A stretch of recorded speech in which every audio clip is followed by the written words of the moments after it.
안녕하세요. 얼마 전에 제가 정말로 배꼽 빠지는 일을 겪어서 그걸 다른 사람들과도 나누고 싶어서 이렇게 사연을 써봅니다. 이혼한 지 몇 년 됐는데 정말 오랜만에 전 남편과 시모를 만나고 얼마나 웃었는지 지금부터 그 이야기를 들려드릴게요. 저는 30대 후반으로 자영업자예요. 전 남편과 제가 만난 건 정말 악연 중의 악연이었다고 생각해요. 그게 인연이었다면 그런 어이없는 결말을 맞이할 리가 없으니까요.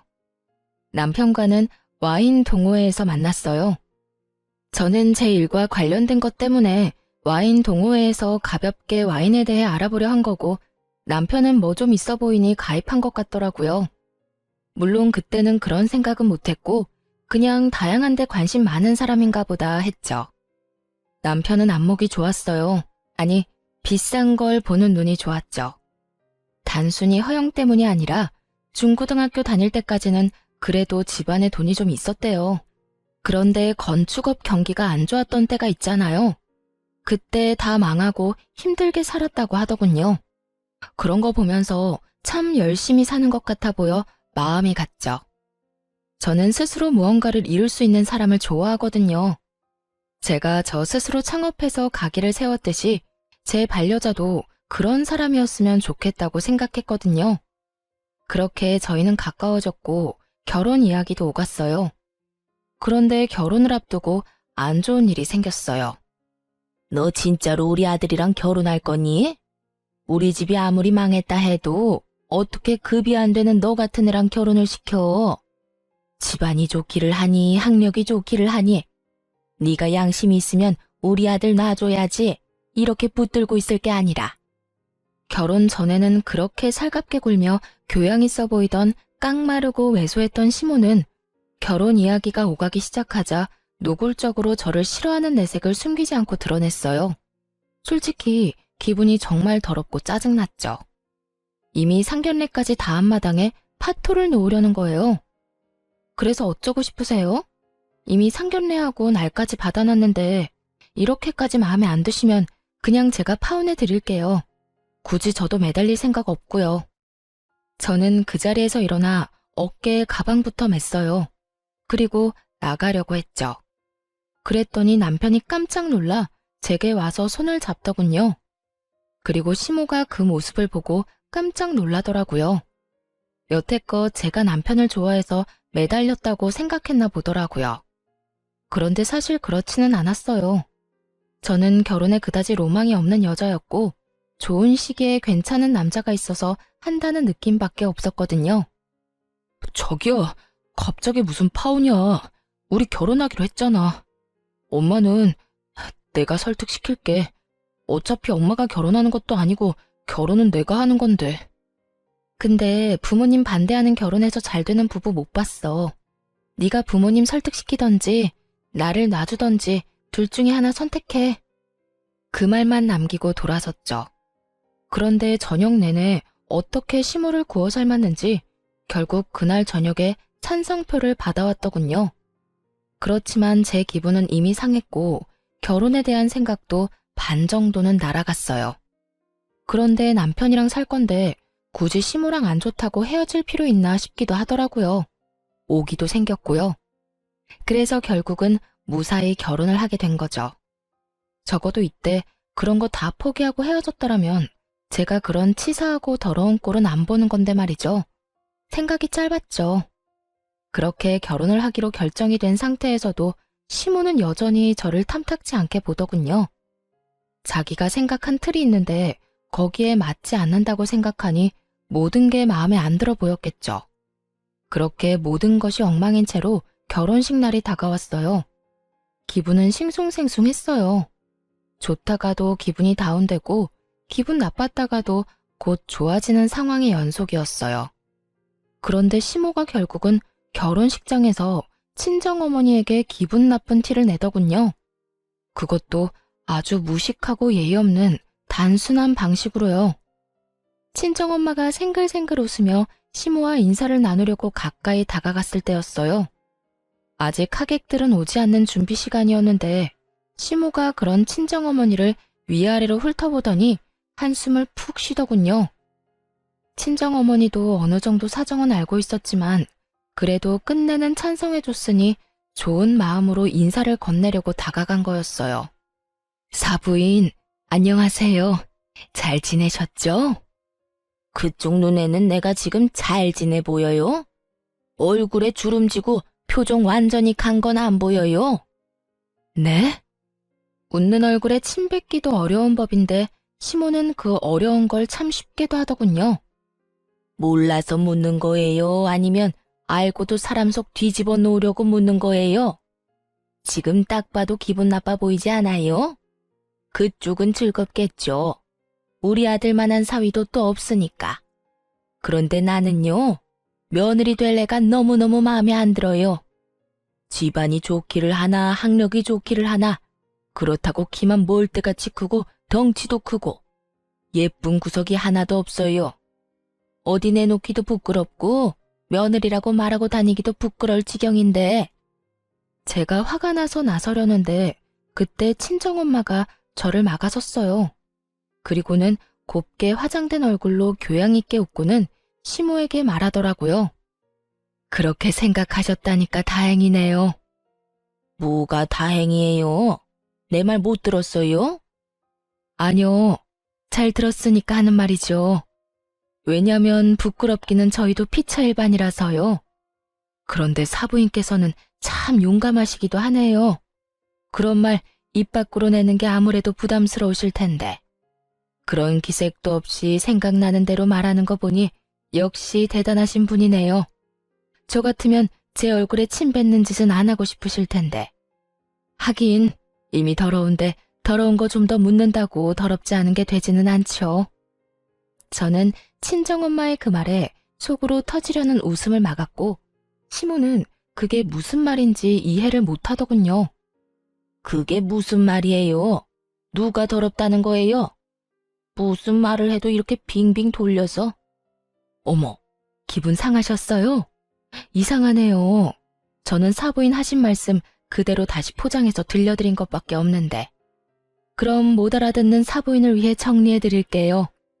제 딸 모자라다고 핍박하기 전에 당신 자식부터 보라는 말이었죠. 아니, 우리 아들이 뭐가 모자란데요? 지금이야 우리 가세가 좀 기울어서 그렇지. 우리 아들 내가 뭐든 고급으로 키웠어요. 시장 바닥에서 굴러먹던 인간들이 키우던 애랑은 차원이 다르다고요. 어릴 때 고급으로 키우면 뭐해요? 지금 그래서 우리 사위가 고급인가요? 이상하죠?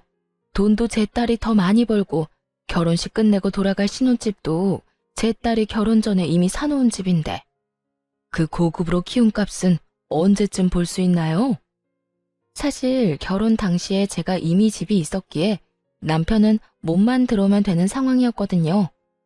이럴 때 돈이라도 보태주면 좋은데 남편이 모아둔 돈도 없어서 그냥 결혼하게 된 거죠.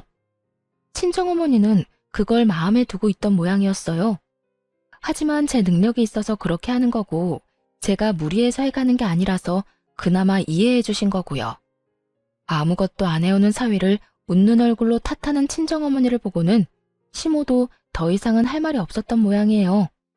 뭐 팩트로 까면 할 수 있는 말이 없기는 하죠. 시모는 자기에게 불리한 상황이라 느꼈는지 저와 친정어머니를 한 번씩 째려보더니 휙 하고 먼저 나가버리더군요. 뭐 잘난 게 있다고 콧대가 저렇게 높아? 사돈지간에 교양도 없이. 내 딸이 훨씬 아깝다 이 양반아. 친정엄마는 시모가 나가고 한 바가지 욕을 퍼붓더군요. 감정이 많이 상하셨더라고요. 엄마, 진정해. 어차피 시어머니랑 사는 것도 아니고 남편이 나한테 잘해주니까 괜찮아. 그 사람이 저 반대해도 결혼하겠다고 강행했으니 알아서 방패막이 잘해주겠지.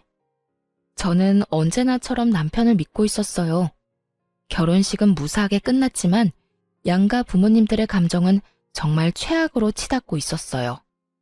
앞으로 두 가족이 함께 볼 일은 없겠구나 하는 생각이 들었죠.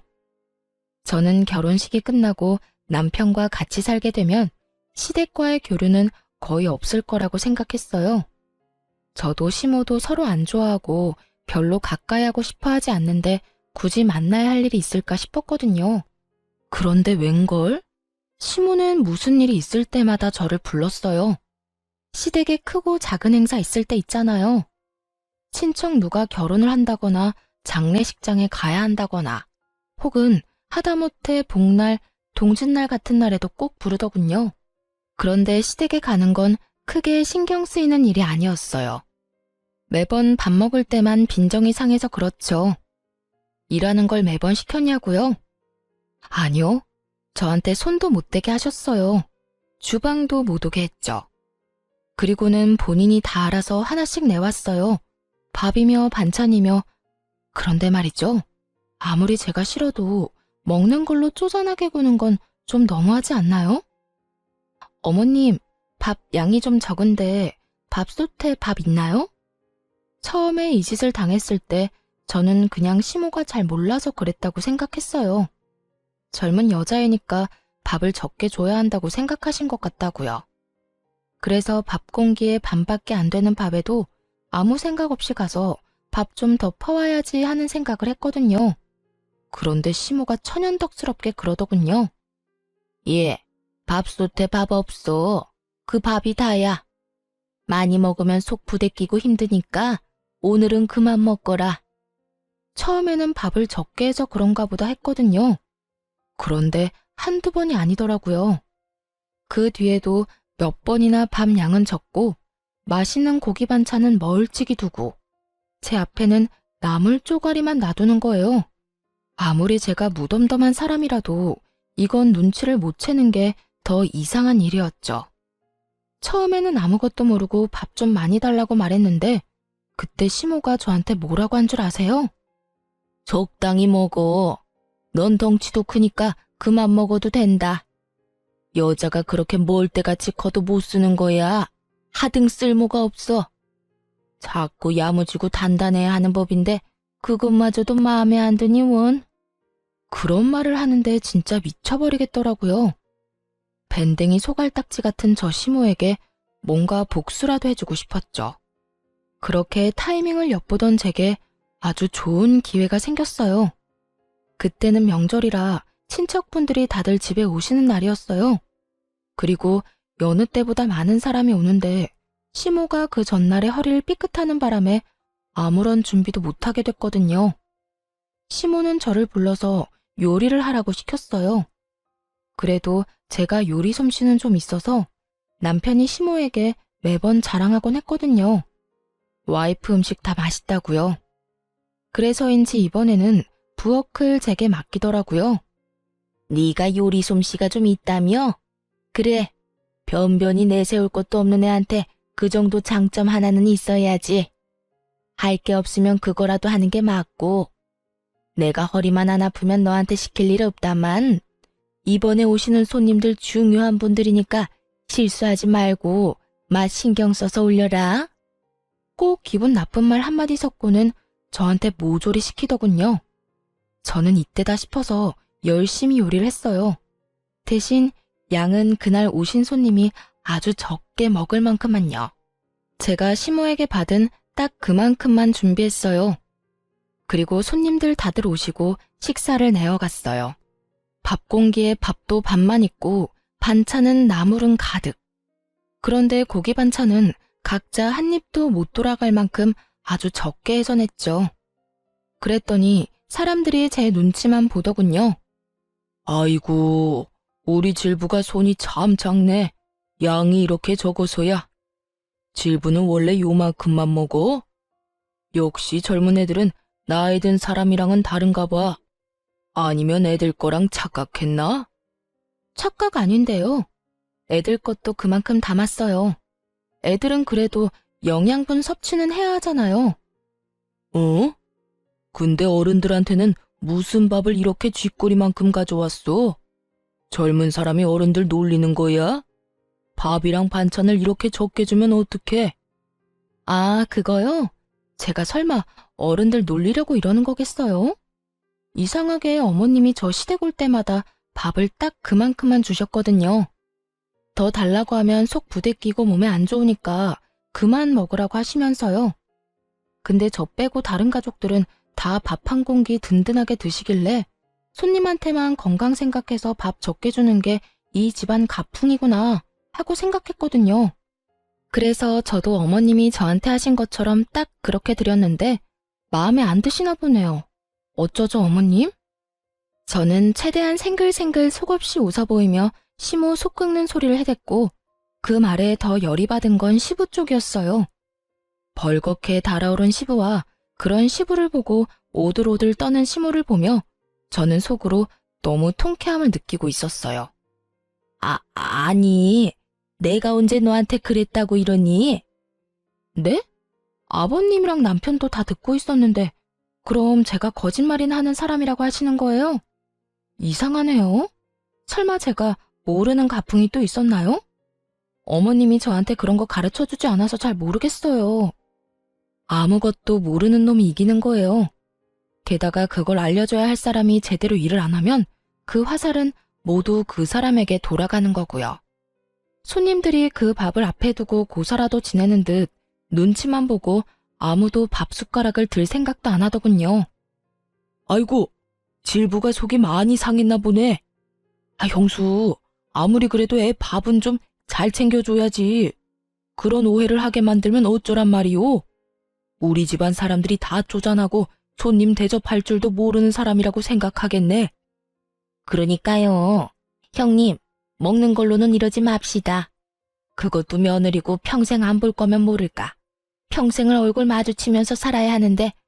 그리고 요즘 며느리들 얼마나 무서운지 알지요? 이러다가 늙고 병들면 어쩌려고 이래요. 좋은 게 좋은 거니까 너무 사람 혼내지 말고 좀 잘 대해줘요. 시집 온 지 얼마 안 된 며느리한테 쪼잔하게 밥 가지고 장난을 치셨대요. 다들 한 소리를 하는데 시모 얼굴이 부들부들 떨리더군요. 자기가 여태 저한테 한 짓을 이런 식으로 돌려받을 줄 상상도 못했나 보더라고요. 하긴 상상이라도 했으면 저한테 그런 짓을 할 리가 없었겠죠. 저는 여전히 모르쇠로 일관하고 있었고 이 일에 대답을 해야 하는 건 시모와 시부였죠. 제가 말 한두 마디 더 보태면 분위기 박살나는 걸 테니까요. 당신 도대체 무슨 짓 한 거야? 집안 망신을 혼자 다 시키고 있어. 당신이 속 좁게 쪼잔하게 굴면서 며느리 괴롭히는 거 꼭 이렇게 다른 가족들이 다 알아야겠어. 그럼 사람들이 우리를 어떻게 보겠냐고. 사업 망해서 엎어지고는 베풀 줄도 모르고 지 생각만 하는 이기적인 인간으로 비춰질 거 아니야. 생각이라는 게 있는 거야 없는 거야? 꼭 내 얼굴에 먹칠을 해야겠어. 그게 왜 내 잘못이에요? 밥이며 반찬이며 내온 건 며느리인데 왜 내가 욕을 먹냐고요? 며느리가 당신이 하는 짓을 보고 그대로 배워서 하는 거잖아. 도대체 얼마나 먹는 걸로 치사하고 집요하게 굴었으면 며느리가 그걸 가풍으로 생각하겠냐고.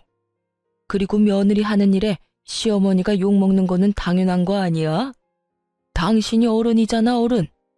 가르치고 우리 집 사람으로 만들어도 모자랄 판에 매번 그런 식으로 못됐게 구니 며느리가 당신의 뭘 보고 배우겠소?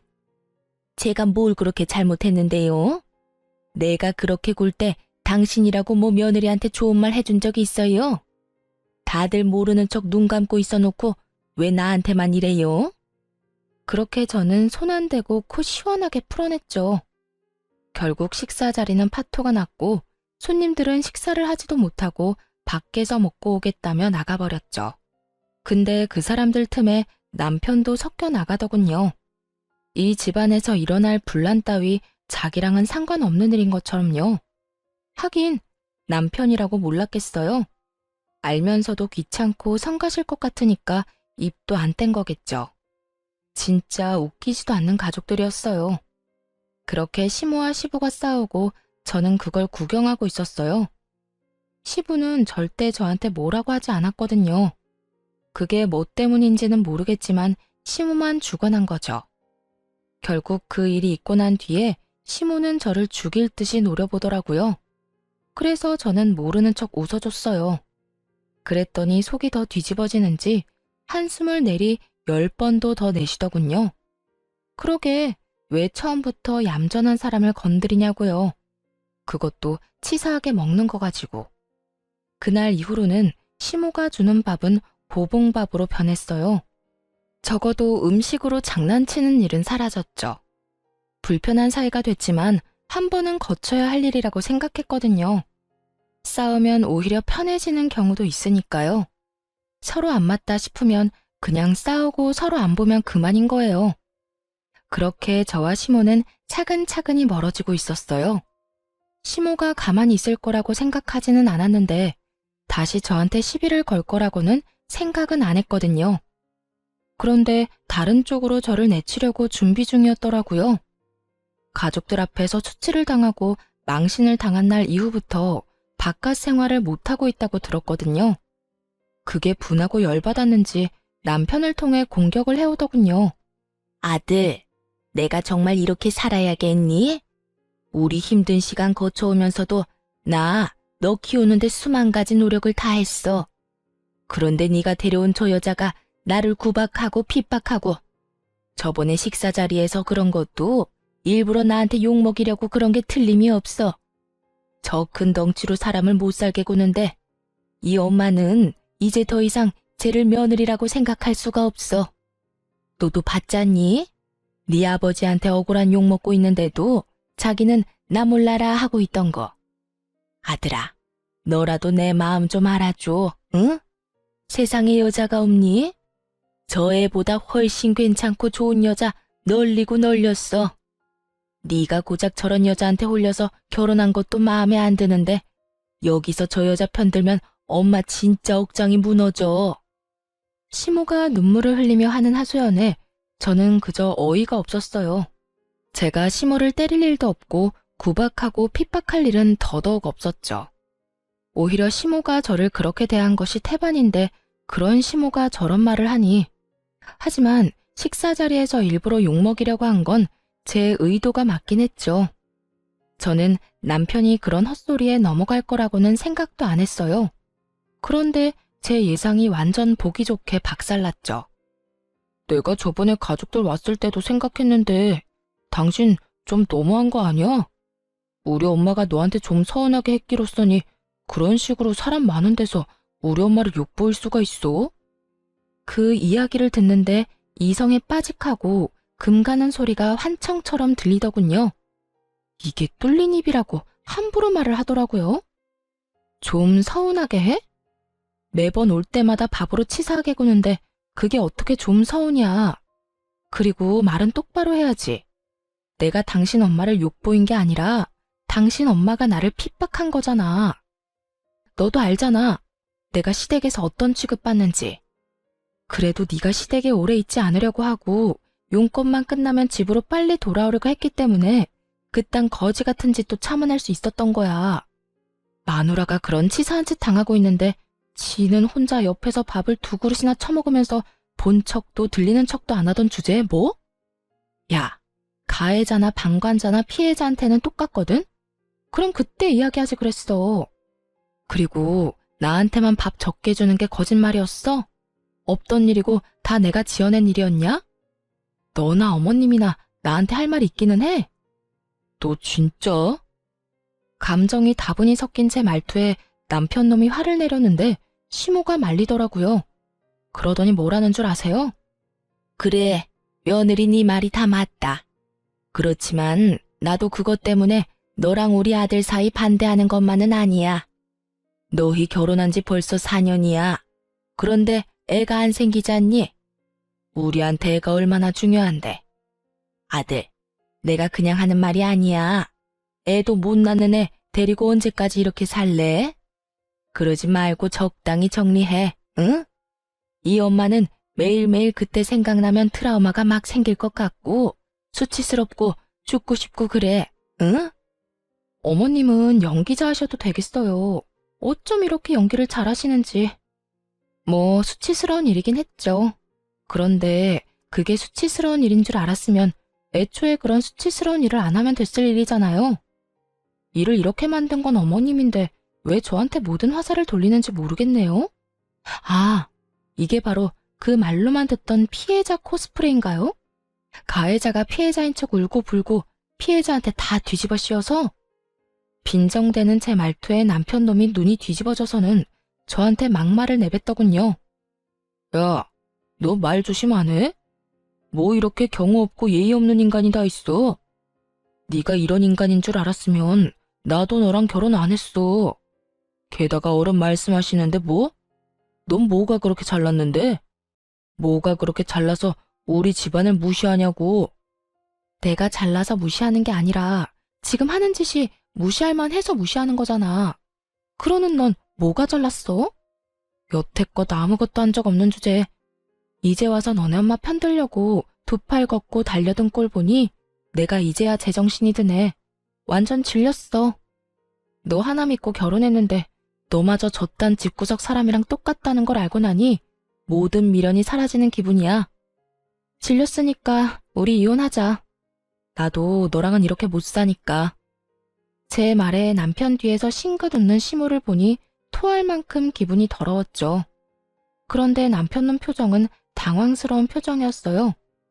이 정도로 서로 상처 주는 말 해놓고 이혼하자는 말에 당황스러울 게 뭐가 있나 싶었거든요.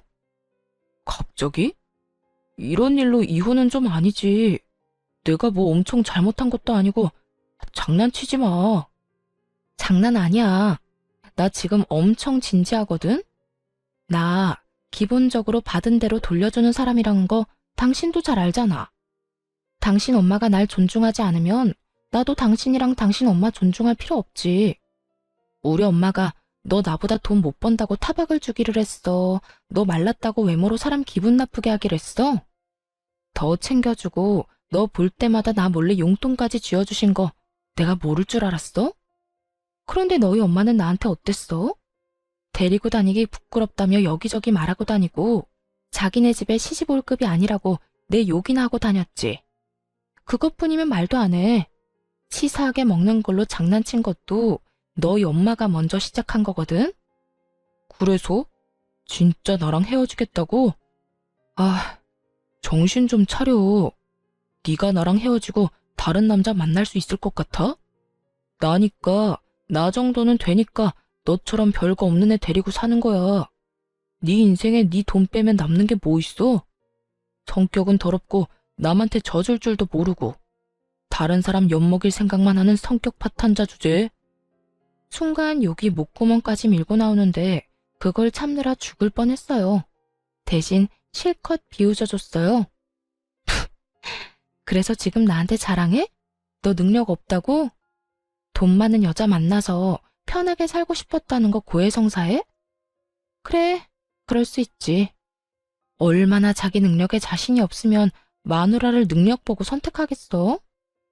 뭐 이제라도 인정했으니 더 할 말은 없겠다. 그치? 하긴 맨날 급이 안 맞니 어쩌니 하지만 솔직히 너희 집이 뭐가 대단한데? 예전에 돈 많이 벌었다고 지금도 그래? 옛날 감성에 젖어가지고 사람을 자기 밑으로 내려보는 당신네 가족들이 한심해서 내가 너랑 못 살겠다는 거야. 너 말 다 했어? 그래, 이혼해. 이혼하자면 누가 무서워할 줄 알고? 그렇게 말은 했지만 남편놈 얼굴에는 불안이 가득했어요. 열받아서 말을 꺼냈는데 자기가 이뤄야 할 것들이 이제 슬슬 눈에 보이는가 보더라고요. 저랑 결혼하면서 누릴 수 있었던 것들이었으니 불안하기도 하겠죠. 그렇지만 이미 입 밖으로 꺼낸 말을 주워 담을 수도 없잖아요. 그런데 그 와중에도 시모는 싱글벙글 웃고 있더군요. 아들이 이제부터 어떤 꼴로 살지는 예상도 못하고 그저 며느리 치웠다는 생각에 즐거워하는 것 같았어요. 그렇게 이혼하게 됐어요.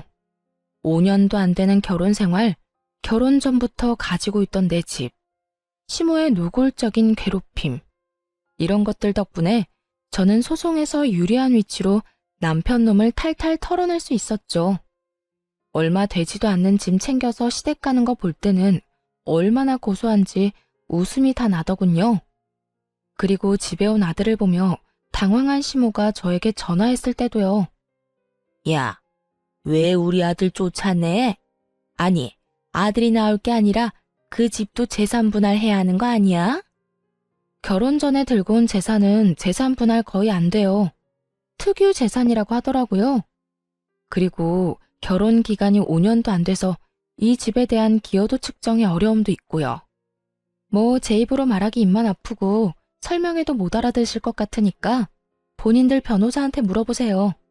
그러면 빠르고 정확하게 왜 그 사람이 소송에서 졌는지 알려줄 거예요. 하긴 집안에 뭐 도움되는 일을 했어야 말이죠.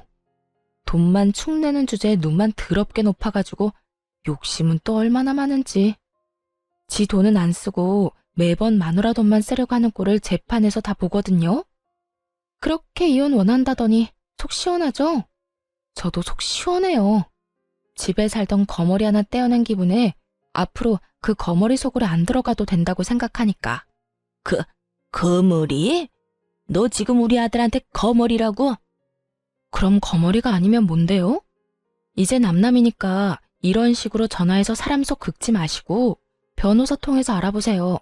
앞으로 연락하지 마시고요. 역시 끊어내야 마음이 편한 일이 있더군요. 그렇게 이혼하고 저는 새로운 삶을 살게 됐어요. 매번 덩치 크다는 시모 말에 살도 좀 더 빼고 일도 공격적으로 했어요. 이때는 그런 생각을 했거든요. 영원할 줄 알았던 결혼 생활이 무너지니 남자는 곁을 지켜줄 수 있는 존재가 아니라고요. 내 곁을 지켜줄 건 돈밖에 없다는 생각으로 미친 듯이 일만 했던 것 같아요. 그러다 이혼 2년 만에 새로운 사람과 미래를 도모하게 됐고 결국 재혼을 하게 됐어요. 상대방도 재혼이었거든요. 직업은 동네 한의사로 금슬이 좋아 재혼한 지 1년 만에 아이까지 낳아버렸죠. 그날은 친정엄마 생신이라 아이와 친정 부모님을 데리고 퇴근하지 못한 남편을 기다리려 남편 직장에 가게 된 상황이었어요. 평소처럼 한의원 안으로 들어서는데 마지막 시간이라 사람들이 많지는 않았어요. 그런데 그 얼마 없는 사람들 눈이 모두 한 곳을 쳐다보고 있었어요. 이 쓸모없는 노이네. 내가 뭐라고 했어요? 밖에 나올 때는 좀 얌전히 있으라고 했죠. 왜 말을 안 들어요, 말을? 오늘도 굶고 싶어요? 네? 이런 식이니까 예전 며느리도 도망이나 갔겠죠. 덩치도 엄청 크고 목소리도 그만큼 큰 여자였어요. 그런 여자가 작고 깡마른 노인 한 분에게 큰 소리를 치며 손까지 치켜들고 있더군요. 우리가 보는 앞에서 손찌검을 하진 않았지만 버릇이라는 게 행동으로 나오는 거잖아요. 한 소리 듣는 노인은 몸을 연신 움츠리며 몸을 둥글게 많은 행동을 보이며 자기가 얼마나 자주 이런 일을 당했는지 몸소 몸으로 보여주고 있더군요. 뭐 저런 사람이 있지 싶었어요. 그런데 그렇게 맡고 있는 사람 모습이 어딘지 묘하게 눈에 익더라고요. 그리고 그 옆에 앉은 남자 옆모습을 보고서야 그게 전 남편과 전 시모라는 걸 알아챘어요. 저는 친정엄마와 아이를 뒤쪽 잘 안 보이는 곳에 앉도록 만들고 그 사람들이 하는 짓을 쳐다봤어요. 아들아, 오늘은 나도 진료를 좀 봐야 해. 허리랑 다리가 쑤셔서 죽을 것 같은데 왜 진료를 못 보게 하니? 아들, 네가 며느리한테 이야기 좀 해줘봐. 시모가 아들에게 매달려 애처로운 눈으로 부탁을 하는데도 전 남편 놈은 그런 시모 눈길을 고갯짓 한 번으로 슥 피해버리더군요. 그리고 그 틈을 놓치지도 않고 그 성량 좋은 며느리가 소리치더군요. 어머님, 제가 말씀드렸잖아요. 어머님 그 병 늙어서 아픈 거라고. 늙는데 무슨 약이 필요해요? 그리고 오늘은 제 진료가 있다고 말씀드렸잖아요. 애 낳는 거 중요하다면서요. 그래서 여기 다이어트랑 임신 잘 본다고 해서 왔고, 그러면 제가 더 급하지 어머님이 급한 건 아니잖아요. 생각이라는 건 하고 사세요. 네? 아니, 무슨 노인네가 말만 하면 아들 붙잡고 해달라고 난리야? 할머니한테 쓸 돈 없다고요. 다시 말해줘요. 이야, 성격 대단하더군요. 제가 치를 떨던 사람들 모두를 혼자 상대함에도 밀리지도 않고 오히려 압도하는 모습에 박수라도 쳐주고 싶은 마음이었죠. 이상하게도 저 상황이 노인을 괴롭히는 모습처럼 느껴지지 않은 건 아마도 제가 저들에게 당한 게 있어서 그런 걸지도 모르겠네요. 그리고 저 여자가 저렇게 구는 것이 아마 당한 것이 있기 때문에 나온 게 아닐까 하는 생각도 들었죠. 아니, 그러니까 오늘은 제발 진료라도 한번 봐주게 하면 안 되겠니? 기어 들어가는 목소리로 며느리에게 말하는 시모는 거의 귀도 못 펴고 말도 제대로 못하더군요. 안 된다고요. 말 못 알아들어요? 아니면 귀 먹었어요? 제가 아까 말했잖아요. 그렇게 진료받고 싶으면 돈이라도 벌어오던가 아니면 아들한테 돈 벌어오게 하던가. 맨입으로 왜 자꾸 남의 돈 빼먹으려고 그래요? 나한테 뭐 돈 맡겨놨어요? 밥벌어지 같은 인간들이. 말하는 걸로 봐서는 전 남편은 직장을 그만둔 것처럼 보이더군요. 여자 쪽이 경제권을 더 쥐고 있어 보였어요. 하긴 입고 있는 것만 해도 그랬죠. 며느리라는 여자는 눈살 찌푸릴 정도로 명품 도배를 한 상황인데 시모는 제가 몇 년 전에 봤던 옷들을 여전히 입고 있었거든요. 게다가 관리도 제대로 안 되는지 다 쭈그라게 돼서 정말 보기 안타까울 정도의 수준이었거든요. 게다가 며느리가 한번 큰 소리 내자 움찔하며 어깨를 움츠리는 모습을 보니 한두 번 당한 건 아닌 것 같았어요. 게다가 시모 움직임에 그 며느리도 같이 반응하더군요. 시모가 자리에서 일어나자 며느리가 시모 팔을 확 붙잡아 당겨 강제로 앉히더군요. 어디 가세요? 가만히 있으란 말 못 들었어요? 예, 화장실 좀 가려고 그런다. 그래서 제가 귀찮게 하지 마시고 기저귀 차라고 했죠. 밖에 나올 때마다 1시간에 한 번씩 화장실 간다고 하면 어머님 같으면 기분 좋겠어요? 다 늙어 빠진 노인을 데리고 다니는 것도 속상한데. 당신은 뭐 하는 거야? 돈도 못 버는 주제에 앉아서 꿀 빨려고? 당장 같이 화장실 갔다 와. 전 남편은 엉거주춤 일어나 시모를 부축해 화장실로 가더군요. 정말 헛웃음이 입 밖으로 마구 튀어나오더군요. 이게 바로 여우 피하려다 호랑이를 만난 사람들의 모습 아닐까요? 시모의 모습은 호랑이보다 더 무서운 존재를 만난 것처럼 보였으니까요. 화장실이 저희 쪽 통로에 있어서 지나가는데 전 남편 놈이 저희 친정엄마를 알아본 것 같더라고요. 그런데 이미 화장실 가는 중이라 눈으로만 빤히 쳐다보고 들어가더군요. 그 사이 전 남편의 재혼녀가 제 남편 부름을 받고 진료실로 들어갔어요. 그런데 정말 웃긴 게 밖에서 시어머니 쥐잡듯이 잡던 여자가 간호사가 부르는 이름에는 네 하면서 굉장히 애교 있는 목소리로 답하고 들어가더라고요. 그 차이가 너무 뻔히 보여서 웃겼죠. 전 남편과 전 시모가 화장실에서 돌아오는 길에 자기 마누라가 없는 걸 확인하고는 저희 친정엄마 쪽으로 다가오더군요. 오랜만입니다. 그래, 오랜만이네. 이런 데서 볼 줄은 몰랐는데 한국도 참 좁군. 그렇네요. 잘 지내셨죠? 잘 지냈지. 근데 자네는 잘 지내는 것처럼은 안 보이네만. 엄마의 뼈 때리는 말에 전 남편이 잠시 멈칫하더니 씩 웃으며 엄마에게 한마디 툭 꺼내더군요. 그 사람은 잘 지내고 있습니까? 결혼은 했어요. 그 성격에 재혼하기 힘들 텐데. 떨어진 자기 자존심을 나로 회복하고 싶어 하는 것 같더라고요. 제가 재혼을 절대 못할 거라고 생각했나 봐요. 옆에 있던 지 전 마누라도 못 알아보면서 재혼은 했지. 아주 좋은 사람이랑 했어. 능력도 있고 심지어 인성도 바르지. 말로는 누가 그런 말 못해요. 그렇지. 그런데 자네도 내 사위 직장에 와 있지 않은가? 사위 직장이요? 그래. 여기 한의원 원장이 내 사위일세. 자네도 진료보니 여기 온 거 아니야? 사람 참 괜찮아. 수더분하고 권위의식이나 자존심이 높은 것도 아니고 사람한테 잘 맞춰줄 줄 아는 참 제대로 된 사람이지. 그 이야기에 전 남편이 놀란 듯 눈을 크게 뜨더군요. 그러다 엄마가 호호하며 웃으며 전 남편에게 말하더군요. 오늘 내 생일이라고 사위가 식사를 같이 하자고 하더라고.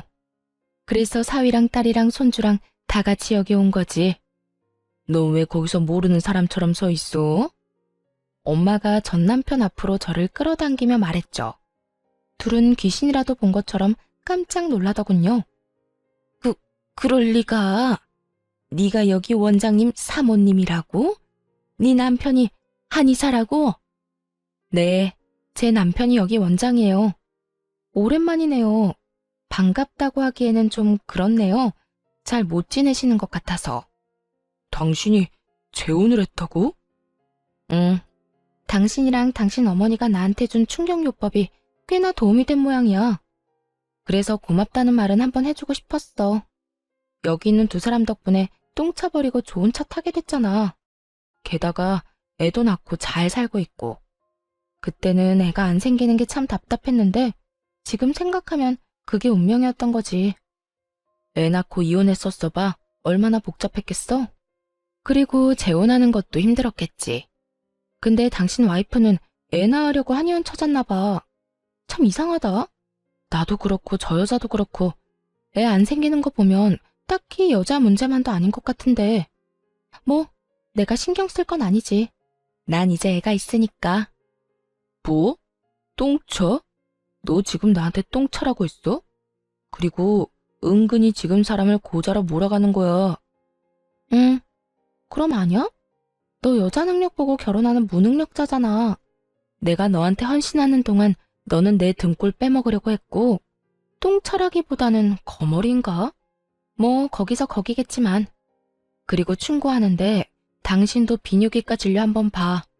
내 생각엔 여자 둘이 모두 자연 임신을 못 시키는 건 분명히 생식 능력에 문제 있는 거라니까. 근데 그런 거면 당신 지금 와이프한테 잘해야겠다. 경제적인 능력도 꽝인데 그 능력도 꽝이면 당신 마누라는 도대체 무슨 재미로 산다니? 제 말에 전 남편 놈이 부들부들 떨며 노려보더라고요. 싹 무시하고 시모 얼굴 보며 말을 이어갔어요. 아, 그리고 당신 어머님은 내가 있던 때보다 더 잘 사는 것 같아서 보기 좋네. 하긴 나랑 안 맞아서 스트레스 많이 받으셨으니까. 새로 들인 며느리는 좋은 사람 들였겠죠. 그렇잖아도 저랑 저 사람 떼어놓을 때는 저 말고 세상에 좋은 여자 많다고 하셨잖아요. 어때요? 두 번째 며느리는 잘 맞으시죠? 시침이 뚝 떼고 두 사람 사이를 묻자 시모 얼굴이 확 굳어버리더군요. 잘 맞을 리가 없죠. 그렇게 구박을 당하고 있는데 그런데 시모가 순간 얼굴이 확 일그러지더군요. 아, 아가, 미안했다. 내가 왜 그런 짓을 저질렀는지 모르겠어. 요즘 내가 어떻게 사는지 아니? 아들놈이 새로 데려온 여자가 나를 구박하고 핍박하고 우리 집 재산도 다 가져가고 내가 지금 전현 감시 때문에 하소연할 곳도 없어서. 어머니, 그만하세요. 여기서 뭐 하시는 거예요? 뜬금없이 울며 저에게 동정표를 사려던 시모에게 전 남편이 확 소리를 지르더군요. 그런데 시모도 지지 않고 더 화를 내더군요. 아까 쭈그려 있을 때 모습과는 사뭇 달랐죠. 왜 화내? 네가 저런 여자만 안 데려왔어도 내가 이런 꼴로 다닐 일도 없었어. 어떻게 여자를 데려와도 저런 걸 데려와? 목청은 커서 사람 질리게 만드는 데다가 밥도 못 먹게 해. 돈도 못 쓰게 해. 이 나이에 집에서 식모질이나 해. 그리고 너는 아까도 나 괴롭히는 애한테 하지 말라는 말도 못해. 너 대체 무슨 약점 잡힌 거야? 약점 잡힌 거 아니에요. 그리고 어머니가 그런 말 하시면 안 되죠. 이 사람이랑 헤어지게 만든 건 어머니잖아요. 그래놓고 이제 와서 다른 소리 하시면 어떡하냐고요. 엄마 노망 났어요? 진짜 치매라도 걸린 거예요? 자기가 한 짓은 다 있고 지금 내 탓하는 거냐고요. 너도 나 치매로 몰아갈 거냐? 네 마누라가 나 요양원에 쳐넣으려고 밑밥 가는 거 내가 모를 줄 알았어? 너도 알고 있었지?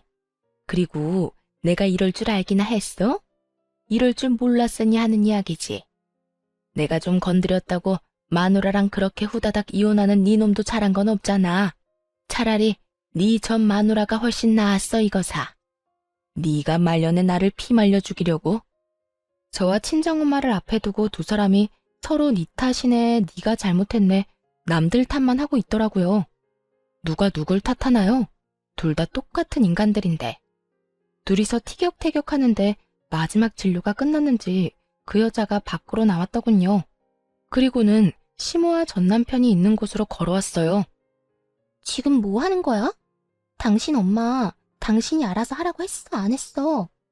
이런 데까지 와서 소란 피우면 어쩌자는 건데? 요양원 쳐놓겠다는 말이 농담처럼 들려? 미안하다. 나는 아는 사람을 만나서. 급격히 쪼그라든 전시모가 저를 보며 아는 사람이라고 말하자 그 여자가 저를 아래 위로 훑어보더니 묻더군요. 그쪽은 누구세요? 아, 죄송해요. 저는 이한의원 원장님 와이프예요. 어머, 사모님이셨구나. 어쩐지 태가 다르다고 생각했어요. 저 요새 원장님 진료받는데 너무 친절하시고 좋은 거 있죠? 저도 빨리 이세 가져야 하는데 몸이 안 따라줘서 한약 먹으면서 몸 만들고 있어요. 저희 어머님이 한의원 자주 왔었나 봐요.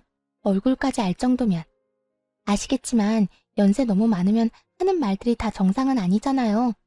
아프다고는 하는데 그 나이 먹고 안 아픈 사람도 없고, 그리고 하는 일도 없이 집에서 빈둥대기만 하는 사람이 아플 리도 없고 말이죠. 어머님은 자기 몸보다 손주 걱정만 하시니까 이렇게 병원 와도 자기 진료는 안 보려고 하시더라고요. 변명 아닌 변명을 능숙하게 거짓말로 술술 풀어내는 여자를 보며 시모가 늙음하게 고생깨나 하겠다 싶더라고요. 자기 생각에는 저를 내쫓으면 더 좋은 며느리감이 집에 들어올 줄 알았나 봐요. 그런데 어쩌나요? 당신 아들이 여자 돈만 많으면 다 좋다는 무능력자인데 결국 이번에도 돈 많은 여자 물었더라고요. 대신 저보다 더 기골이 장대하고 손도 소뚜껑처럼 커서 맞으면 아플 것 같은 여자를요. 여보, 뭐해? 가자.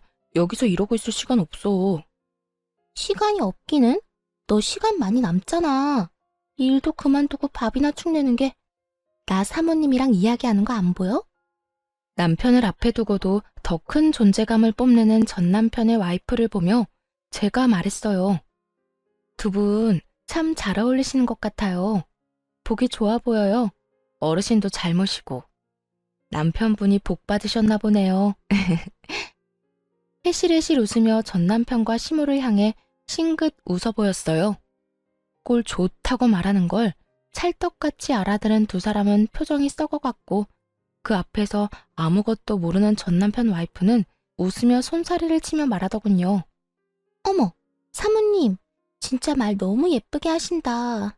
사모님이야말로 원장님이랑 너무 잘 어울려요. 그렇게 인사치레 말 한마디 건네고 세 사람이 마지막으로 한의원 밖으로 빠져나갔어요.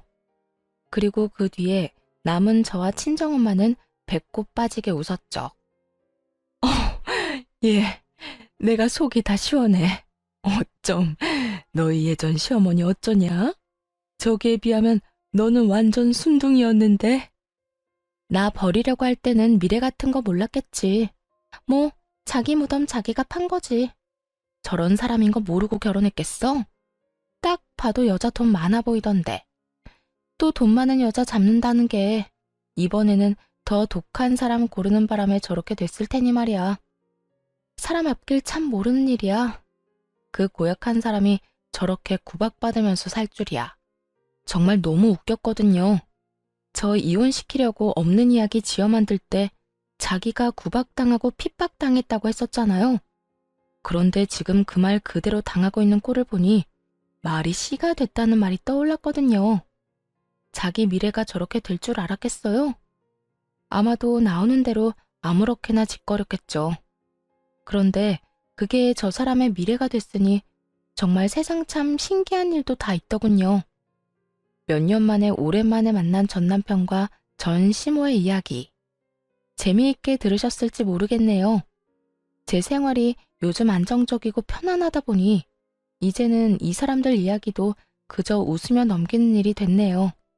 얼마 전 겪은 이 배꼽 빠지는 일을 다른 사람들과도 나누고 싶어 사연을 썼어요. 지금까지 긴 글 읽어주셔서 감사합니다. 행복하세요.